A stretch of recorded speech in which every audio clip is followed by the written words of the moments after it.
ಕಲಾವಿದರುಗಳಿಗೆ ಯಾವುದೇ ಕ್ಷೇತ್ರದಲ್ಲಿ ಕಲೆಯನ್ನು ತೋರಿಸುವಂತಹ ಕಲಾವಿದರು, ಪ್ರೇಕ್ಷಕರನ್ನು ಮನರಂಜಿಸುವಂತಹ ಕಲಾವಿದರು ಎಲ್ರಿಗೂ ಕೂಡ ದುಡ್ಡು ಜೀವನೋಪಾಯಕ್ಕೆ ಎಷ್ಟು ಮುಖ್ಯವೋ ಆದರೆ ಅದೆಲ್ಲಕ್ಕೂ ಮೀರಿದಂಥದ್ದ ಒಂದು ಅವರು ಬಯಸುವಂಥದ್ದು ಕಲಾವಿದರುಗಳು ಅಭಿಮಾನಿಗಳು, ಪ್ರೇಕ್ಷಕರ ಪ್ರೀತಿಯ ಶಿಳ್ಳೆ ಮತ್ತು ಚಪ್ಪಾಳೆ.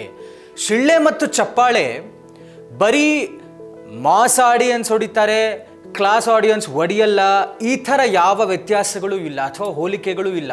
ಶಿಳ್ಳೆ ಹೊಡೆದವರು ಎಲ್ಲರೂ ಕೂಡ ಏನೋ ಒಂಥರ ಏನು ಹೇಳ್ತಾರೆ, ಸಭೆಯಲ್ಲಿ ಇಲ್ಲದಂತಹ ಒಂದಷ್ಟು ಪ್ರೇಕ್ಷಕ ವರ್ಗ, ಈ ರೀತಿಯಾದಂಥ ಹೋಲಿಕೆಗಳು ಸಂಪೂರ್ಣವಾಗಿ ತಪ್ಪು. ಬರೀ ಚಿತ್ರರಂಗದವರಿಗೆ, ಸಿನಿಮಾಗಳಿಗೆ, ಥಿಯೇಟರ್ನಲ್ಲಿ ಇಲ್ಲಿ ಮಾತ್ರ ಶಿಳ್ಳೆಗಳು ಹೊಡಿಬೇಕು, ಇಲ್ಲಿ ಮಾತ್ರ ಚಪ್ಪಾಳೆ ಹೊಡಿಬೇಕು, ಜೋರಾಗಿ ಹೋಗಬೇಕು ಅಂತೇನಿಲ್ವಲ್ಲ. ಈಗ ನೀವುಗಳು ಕಲಾವಿದರು ಅಂತ ಹೇಳಿದ ಮೇಲೆ ನಿಮಗೆ ಪ್ರೇಕ್ಷಕ ವರ್ಗದ ಅಭಿಮಾನಿಗಳ ಪ್ರೀತಿಯ ಶಿಳ್ಳೆ ಚಪ್ಪಾಳೆ ಇದ್ರೇ ಅದು ಒಂದು ರೀತಿಯಾದಂತಹ ಶ್ರೀರಕ್ಷೆ ನಿಮಗಳಿಗೆ ಅನ್ನುವಂಥದ್ದನ್ನು ಕಲಾವಿದರು ಯಾವ ಸಂದರ್ಭದಲ್ಲೂ ಕೂಡ ಜ್ಞಾಪಕ ಇಟ್ಕೊಳ್ಳೇಬೇಕಾಗತ್ತೆ.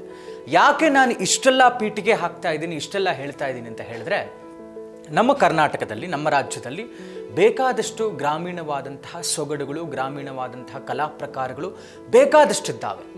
ಅದರಲ್ಲೂ ಕೂಡ ದಕ್ಷಿಣ ಕನ್ನಡ ಮಂಗಳೂರು ಭಾಗದ ಒಂದು ಗಂಡು ಕಲೆ ಅಂತ ಕರಿಬಹುದು, ಅದುವೇ ಯಕ್ಷಗಾನ. ತೆಂಕುತಿಟ್ಟು ಮತ್ತು ಬಡಗುತಿಟ್ಟು ಈ ರೀತಿಯಾದಂತಹ ಎರಡು ಕಲಾ ಪ್ರಕಾರಗಳಿವೆ. ಭಾಗವತರಿರ್ತಾರೆ ಹಿಮ್ಮೇಳದಲ್ಲಿ, ಮುಮ್ಮೇಳದಲ್ಲಿ ಕಲಾವಿದರುಗಳು ಬಂದು, ಯಕ್ಷಗಾನ ಕಲಾವಿದರು ಬಂದು ಅವರಿಗೆ ಕೊಟ್ಟಿರುವಂತಹ ಪಾತ್ರವನ್ನು ನಿಭಾಯಿಸುವಂಥ ಒಂದು ಅತ್ಯದ್ಭುತವಾದಂತಹ ಗಂಡು ಕಲೆ ಯಕ್ಷಗಾನ ಪ್ರದರ್ಶನ.